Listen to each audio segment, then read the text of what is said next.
بسم الله الرحمن الرحيم نحمده ونصلي على رسوله الكريم أما بعد.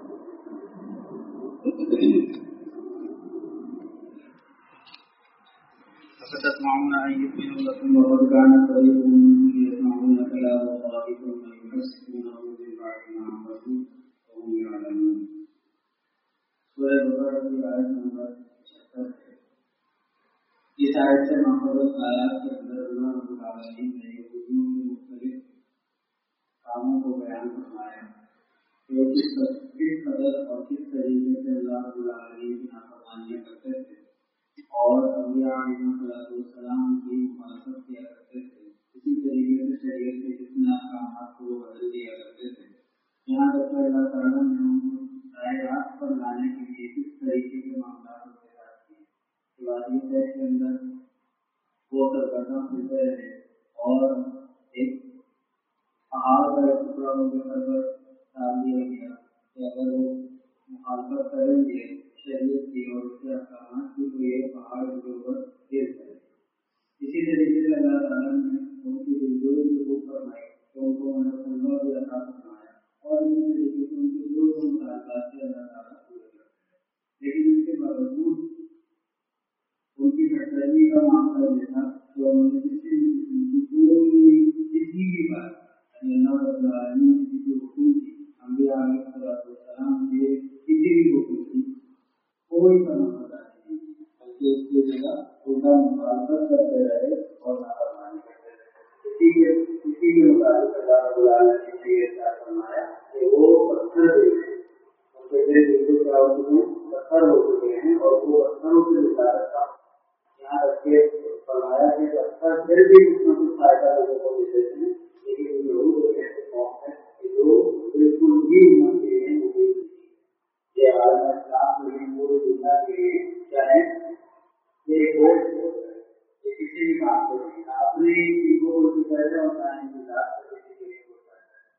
تو یہ ساری باتیں بیان فرمانے کے بعد اب یہاں آگے جو کتاب ہے وہ مسلمانوں سے کیونکہ مسلمان اور رسول کریم صلی اللہ علیہ وسلم یہ بہت زیادہ توقع رکھتے تھے کہ یہ لوگ مسلمان ہو جائیں. یہ یہودی کیا ہو جائیں مسلمان ہو جائیں. اس طریقے سے نبی کریم صلی اللہ علیہ وسلم دیگر اقوام کو یہ رکھا کرتے تھے کہ بھائی سارے کے سارے لوگ مسلمان ہو جائیں. اسی طریقے سے جو اصول اس طبقے کے لیے بھی حضور علیہ السلام کا معاملہ یہ تھا کہ ان کے لیے بھی یہی غلطی کو اسی طریقے سے مسلمان ہو جائیں. لیکن اللہ رب العالمین کی تمام کارنامے بیان کرنے کے بعد آگے یہ ارشاد فرماتے ہیں کہ فتطمعون أن يؤمنوا لكم وقد كان فريق منهم يسمعون كلام الله ثم يحرفونه من بعد ما عقلوه وهم يعلمون. اے مسلمانوں کو مکی یہ سماعت کرو کہ یہ لوگ ایمان لے آئیں گے تمہاری بات کو ان سے یہ کرو کہ جس کو ایمان لے آؤ اور ایمان لے آئیں گے تو یہ رب تمہاری جگہ ہے. وجہ اس کی ہے کہ انہوں نے جو پیچھے اتنے سارے کام کیے ہیں جیسا کہ اللہ تعالیٰ نے گزشتہ آیات میں فرمایا اور گزشتہ درود میں آپ کو سنا بھی. ان تمام کاموں کے بعد بھی تم نے تمہارا توقع رکھتے ہو امید رکھتے ہو کہ یہ یہودی مسلمان ہو جائے تو تمہارے کہنے سے ایسا حقیق نہیں ہو سکتا.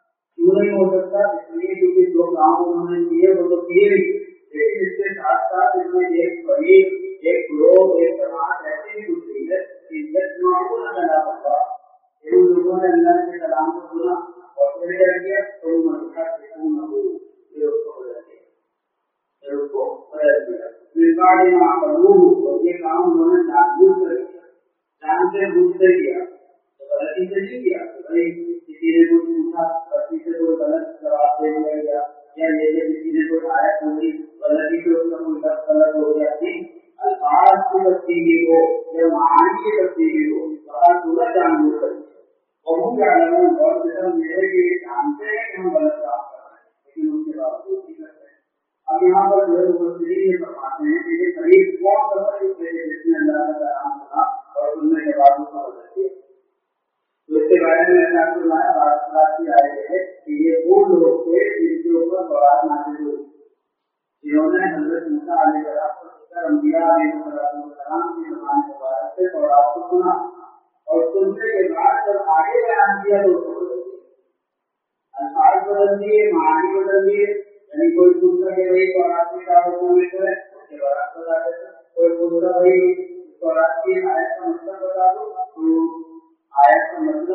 मफहूम अपनी तरफ से बताते, वो मफहूम बताते जो उसका असर होगा, तो अल्लाह ताला की मुराद होगी वो ना बताते, बल्कि उसकी जगह अपना कोई मतलब बताते। तो इसको अल्लाह ताला ने फरमाया कि एक बड़ी कहकर गुजर चुका है, एक जमात ऐसी गुजर चुकी तो अल्लाह के सलाम को रुकी और तुमने कहा उसको अपनी तरफ से रखो। इसी तरीके से आज अल्लाह की राय ये है कि इस फरीक से मुराद वो 70 आत्माओं का फ्लोर है। ये भी मामला आयात के अंदर इसका वाक़या गुजर चुका है कि जब मूसा अलैहिस्सलाम पर तौरात नाज़िल हुई और वो तौरात आकर उन्होंने लोगों को दी, ये लोग बड़ी है अल्लाह ताला ने तुम्हारे लिए एक रहनुमा किताब तुम्हें दी है, इसको पढ़ो और उसके जरिए भी हिदायत पाओ। तो उन्होंने कहा कि हम तो कम पर इस पर ईमान नहीं लाएंगे जब तक हम अल्लाह से बराया होकर ये ना सुन लें कि ये बाकी अल्लाह ताला का कलाम, उस वक्त तक हम इस पर ईमान नहीं लाएंगे। सुनाते हज़रत मूसा अलैहिस्सलाम 70 आदमियों को लेकर पूरे दूर पर गए, 70 आदमियों को लेकर पूरे दूर पर गए और जो है उन लोगों ने 70 आदमियों ने अल्लाह का कलाम किया।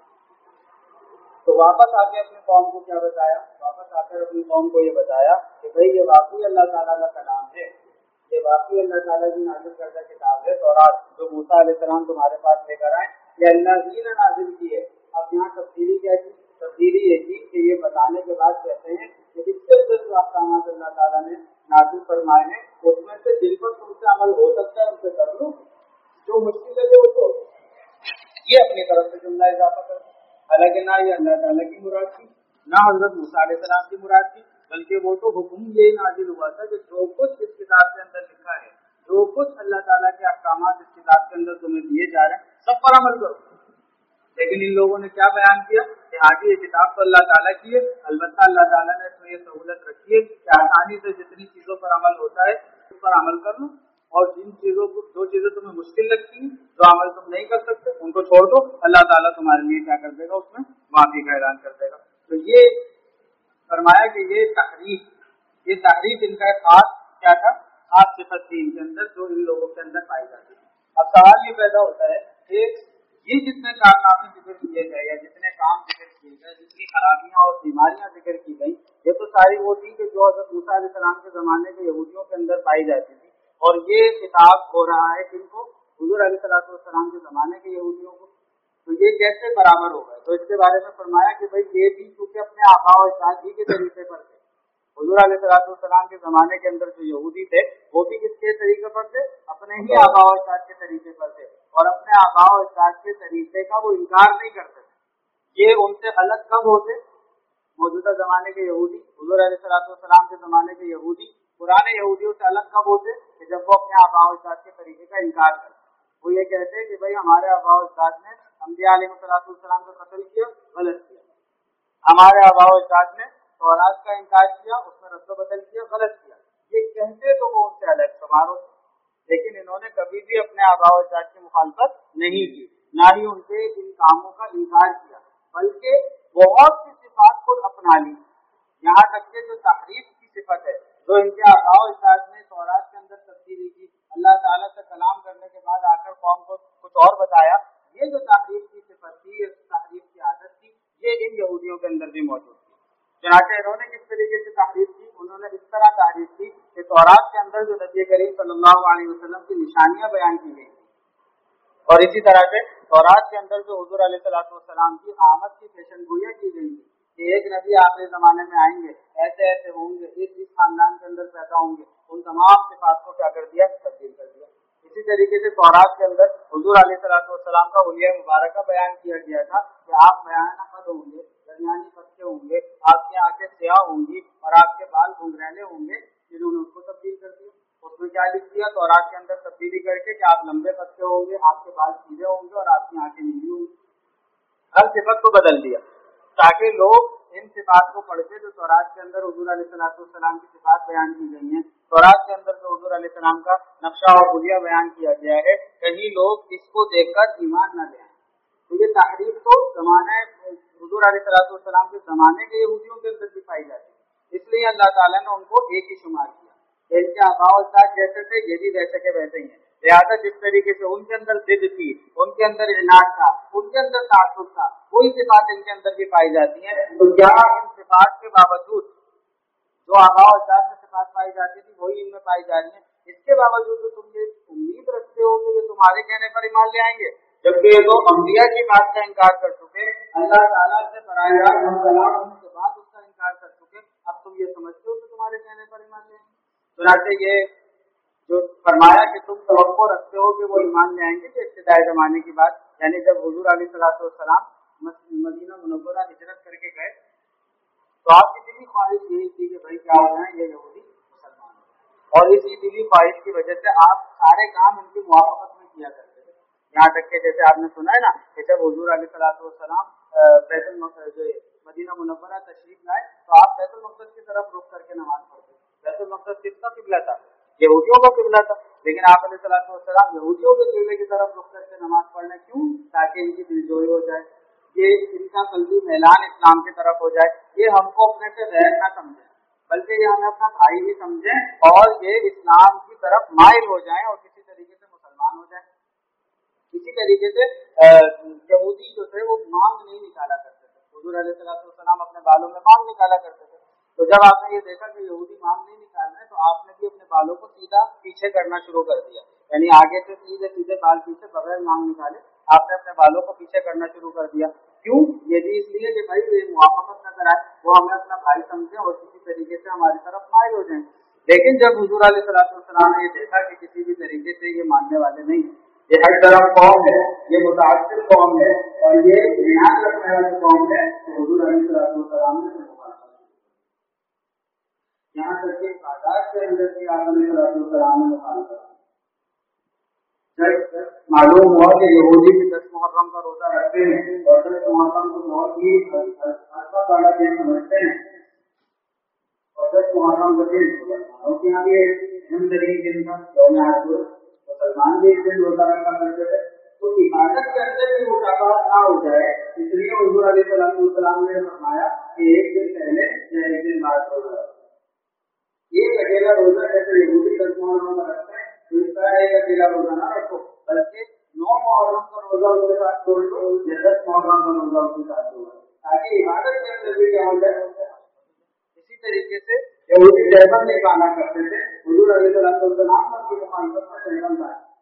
इसी तरीके से यहूदी जो थे वो खास अय्याम में औरतों को घर से बाहर कर दिया करते थे और उससे बिल्कुल बेइंतजाम कलम कर दिया करते थे, घर के काम उनसे नहीं कराते थे। इसकी मुखालफत में हुजूर अलैहिस्सलाम ने बताया कि खास अय्याम के अंदर भी औरतें घर के काम भी कर सकती हैं और इसी तरीके से जो है वो बातचीत उनसे भी कर सकती है, उनके साथ रहना सहना हो जाएगी। तो ये तमाम चीजों के अंदर हुजूर अलैहिस्सलाम से क्या करते हैं, मुखालफत करते हैं। यहाँ तक आप अलैहिस्सलाम ने हुकूमत भी बहुत से अहकाम ऐसे अहकाम बयान फरमाए कि जिसके अंदर लोगों की मुखालफत कैसे उसके साथ फरमाई है। एक रिवायत में आता है कि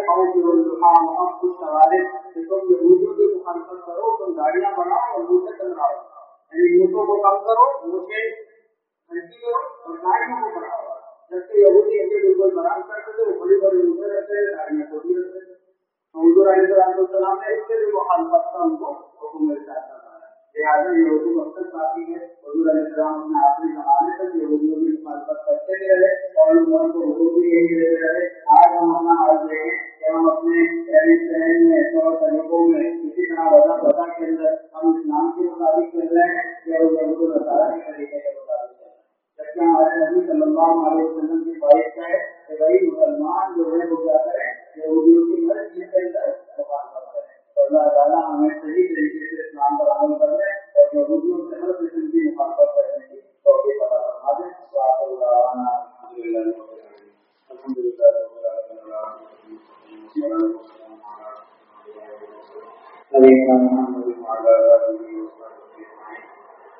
अल्लाह